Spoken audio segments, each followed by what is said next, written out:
Today I have another anniversary review for you. The name of the band is Kyuss, and the name of the album is Welcome to Sky Valley. The album was released on June 28, 1994. It is celebrating 30 years. They are a stoner rock band formed in Palm Desert, California in 1987. They are considered to be one of the pioneers of the genre. Their style of music has also been called desert rock, and they have inspired many bands such as Fu Manchu, who just released an album that I spoke of in a previous video, and others such as Eagles of Death Metal. First, some history on the band. They formed in 1987 under the name Katzenjammer, which is the German name for a hangover, the slang name. And then they changed the name to Sons of Kyuss, which came from a monster in an old Dungeons and Dragons game.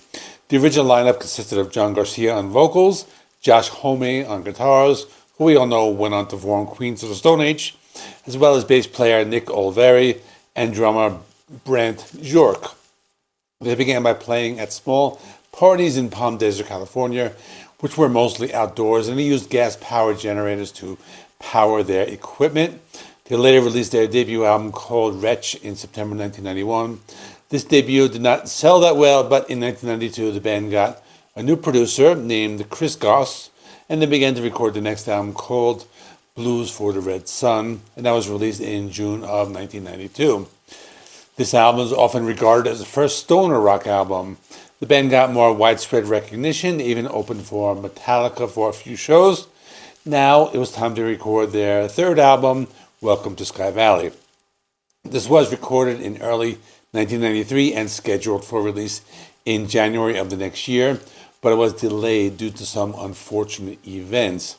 At first, the album was to be released on the Chameleon record label, which was a subsidiary of the previous label Dali, but then in late 1993, Chameleon Records shut down. So they were lucky enough to be picked up by another subsidiary, Elektra Records. This was the reason the album was not released until late of June 1994. The album was also the first with a different lineup. If you remember, before I mentioned that their bass player Nick Olveri left the band after their second album and was replaced by Scott Reeder, who left the band The Obsessed, which is another band that had recently released an album earlier this year.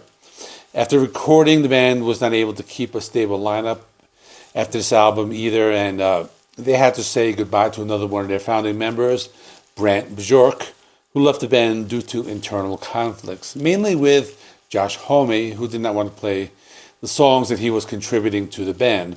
He would later join the aforementioned Fu Manchu. This album was released back in 1994. The main format for listening to music was the CD. So the band did something different. They wanted people to listen to the album in full instead of skipping tracks. So they recorded the entire album on 3 CD tracks with a 4th bonus song. The first 3 songs comprised track 1, the next 3 songs track 2, and the last 4 songs were track 3. According to Josh Homme, he wanted to make it difficult for people to skip songs. So that's how they did it, although this would be impossible today in the age of digital music and streaming. They even mentioned this in the album's liner notes and said to just listen without distraction. They released the first single called Demon Cleaner in September of 1994. This had a B-side with a song called Day One to Chris and Dave, and this was dedicated to the surviving members of Nirvana after Kurt Cobain died. And here's some weird trivia. The song Demon Cleaner is supposedly about brushing your teeth, but what else would you expect from a stoner rock band? About the songs, I'll start with the first grouping consisting of Gardenia, Asteroid, and Super Scoopa and the Mighty Scoop. So basically, Gardenia and the Super Scoopa song are typical songs with the drums, bass, and vocals, the guitars, and all that. And in the middle, there's a song called Asteroid, which is an instrumental. So these 3 songs have lots of fuzzy guitar riffs.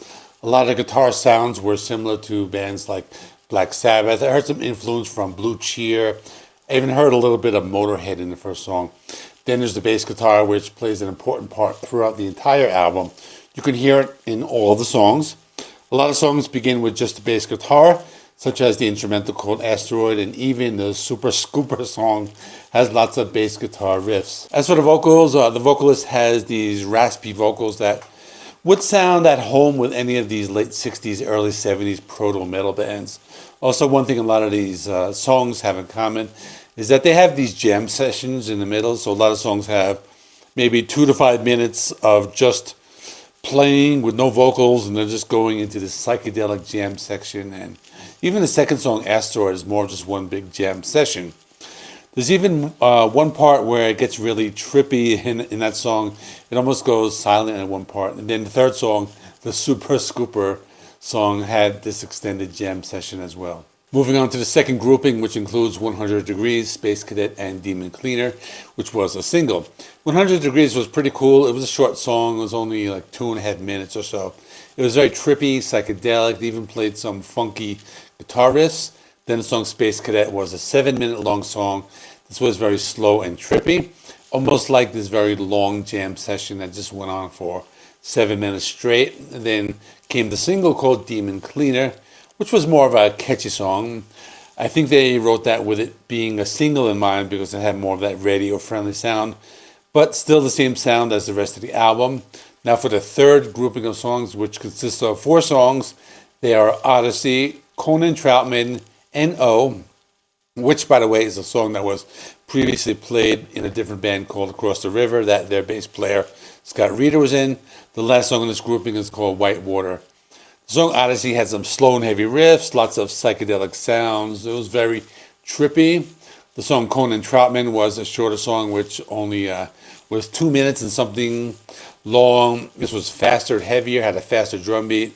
And the song N.O. was technically a cover. Reminded me more of some early grunge. I thought of a band like Melvins, and also had some of that early heavy metal, similar to the band I've been mentioning, Blue Cheer, with that fuzzy sound.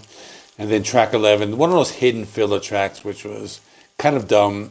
It's like this doo-wop song about saying they don't want to lick my do or something like that. But it was the 90s. Most albums had to put these filler tracks or hidden tracks at the end. So that is all. Let me know if you're a fan of this band. I've only listened to this a few times before doing this review. I know some people requested it in the poll I did a few weeks ago. I mentioned the band Fu Manchu in this video, so check out this video right here. I talk about their latest album as part of my new metal album series. Thanks for watching today's video. If you enjoyed it, make sure to give it a thumbs up. Don't forget to hit that subscribe button and ring the notification bell so you never miss an update. Love to hear your thoughts. Leave a comment down below and let me know what you think, or let me know what you'd like to see next. You can also follow me on Facebook and TikTok for additional content. Thanks for watching, and I'll see you in the next video.